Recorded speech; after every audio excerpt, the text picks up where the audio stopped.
vineyard tours, seminars, arts and crafts. It's a lot of fun, a whole day. Stop. Oh, oh, oh, oh, oh, oh, oh. Hello everyone, does anyone here like grapes? Today we will go on a journey together. The journey from vine to wine. America, land of opportunity, and as it turns out, a whole lot of grapes. Whether you're sipping on a glass of Chardonnay or munching on a handful of seedless grapes while binge-watching your favorite TV show, there's a good chance those juicy wonders came from a vineyard somewhere in the United States. But how does a humble little grape go from vine to wine, or to your fruit salad? Let's take a deep dive into the surprisingly entertaining world of growing and harvesting grapes in America.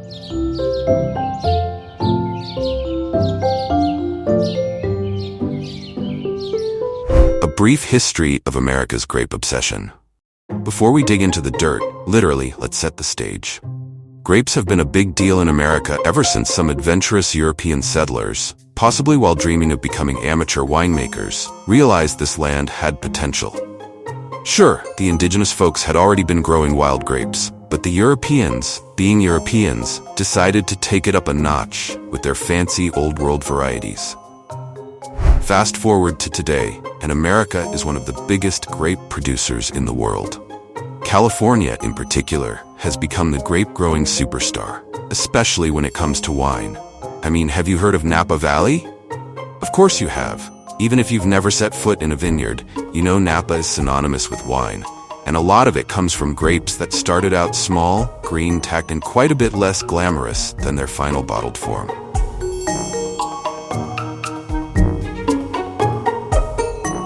Step 1. Choosing the right grapes. Growing grapes is not as simple as planting a vine and waiting for Mother Nature to do her thing. No, it's more like a game of high-stakes matchmaking. There are over 8,000 different types of grapes in the world, and not all of them are interested in hanging out in your backyard. As you are seeing, this is a modern method that uses biotechnology to propagate millions of grapevines every year. Seedlings are pruned and dipped in a probiotic to stimulate the growth of young shoots.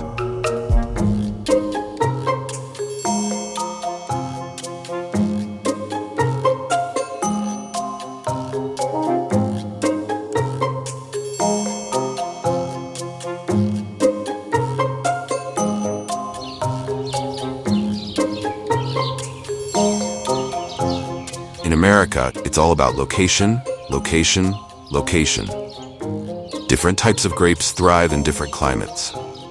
In California, you've got everything from Cabernet Sauvignon to Zinfandel, loving that Mediterranean-like climate. Meanwhile, in cooler areas like the Finger Lakes in New York, grapes like Riesling are living their best lives. The secret? It's not just the temperature. It's also the soil, the humidity, and even how much sunshine those grapes get. And don't get me started on the water. Grapes are like Goldilocks. They don't like too much, and they don't like too little. Everything has to be just right. But back to the grapes themselves. You've got wine grapes, which will eventually become the liquid courage many of us rely on at weddings. And then there are table grapes, which you can eat without having to make awkward small talk at a vineyard tour.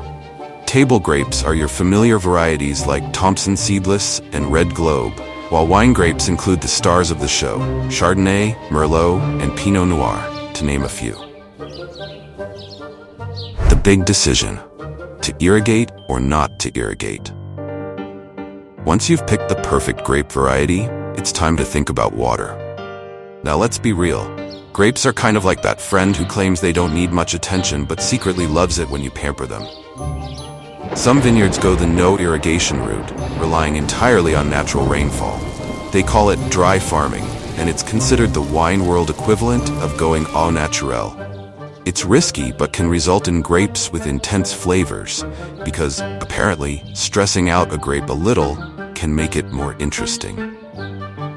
I know, grapes are complicated creatures. Most vineyards, however, aren't taking any chances. They've got sophisticated irrigation systems that deliver just the right amount of water.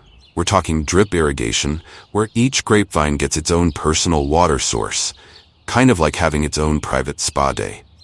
No big sprinklers here, just a controlled, precise stream of hydration. It's grape luxury. Growing grapes, a lesson in patience and pruning. Once the vines are in the ground, you've got a waiting game on your hands. But don't sit back just yet. This is where the pruning shears come into play. Grapevines have a tendency to go wild if left to their own devices. Think of them as teenagers who need a little discipline now and then. If you don't prune your vines, they'll produce a whole lot of leaves and not enough grapes. And nobody is signing up for a wine made from leaves, am I right? So the key is to prune away the excess growth so the vine can focus on what really matters, producing delicious grapes. This process happens during the dormant season, usually in winter. And while it may look like you're hacking away at the poor thing, trust me, the vines appreciate it in the long run. Plus, it gives you a chance to get outside and wield a pair of sharp tools. Therapeutic, right?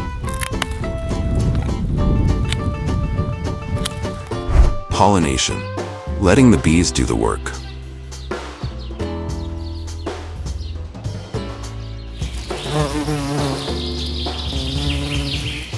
Now, pollination isn't as dramatic as some other parts of the grape growing process, but it's still important.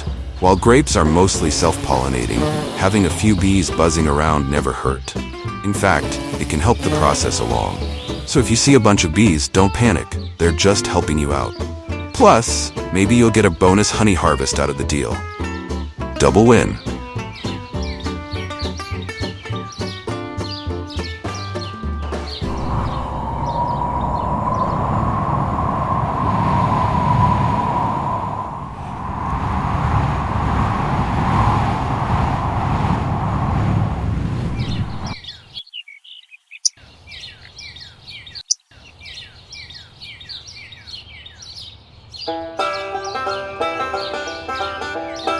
And now, the moment we're all been waiting for. Harvest time. After months or years of nurturing your vines, the time has finally come. Grape harvest. The exact timing is crucial. Harvest too early and your grapes will be too sour. Too late and they'll be overly sweet or even mushy. It's like trying to pick the perfect avocado, except instead of guacamole, you're after a perfect glass of wine. For wine grapes, this usually happens in the late summer or early fall, depending on the variety and the climate. And while you might think harvesting grapes is as simple as grabbing a bucket and heading to the vineyard, there's actually a science to it. Vineyard workers, or mechanical harvesters, carefully pluck the grapes at just the right time, which is usually determined by measuring the sugar content, also known as Brix levels. In addition to manual harvesting methods, depending on the needs of the vineyards, they can now use some modern technological equipment to carry out the harvesting.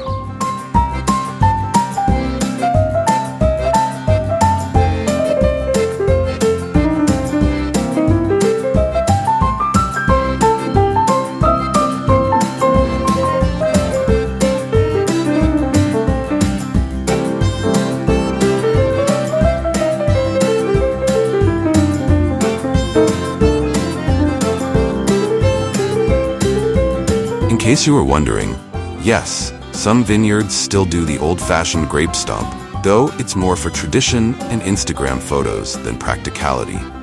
But hey, who wouldn't want to squish some grapes with their feet for fun?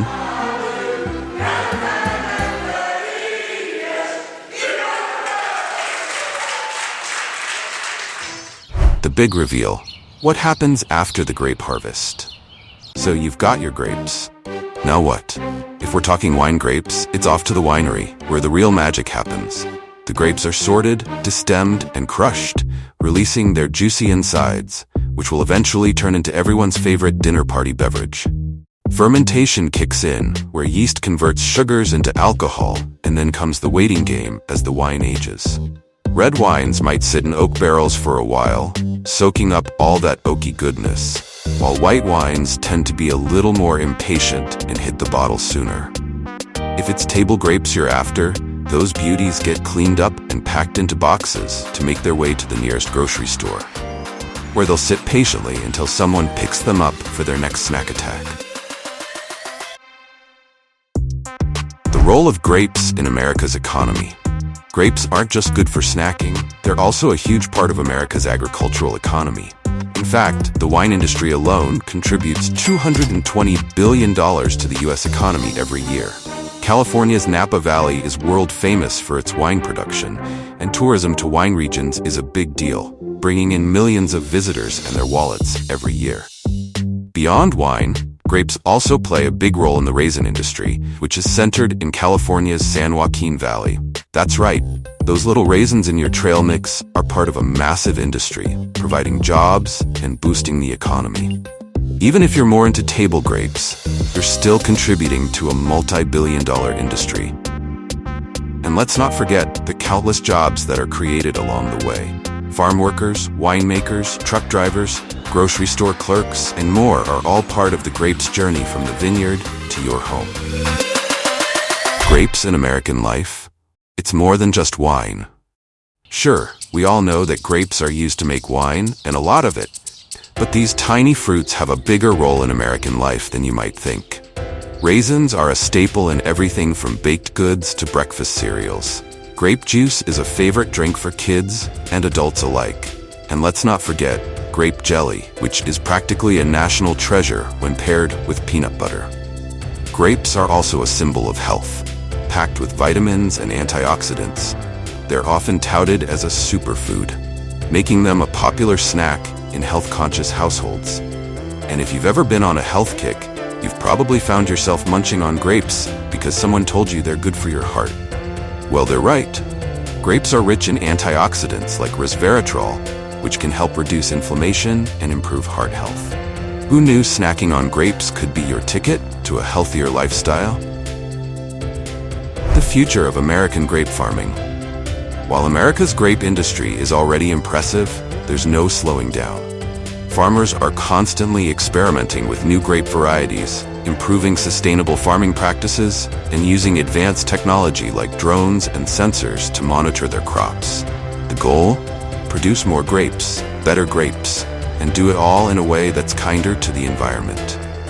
And as climate change continues to affect traditional grape-growing regions, some farmers are looking to new areas, like Oregon and even parts of the Midwest, to expand their vineyards. So, who knows?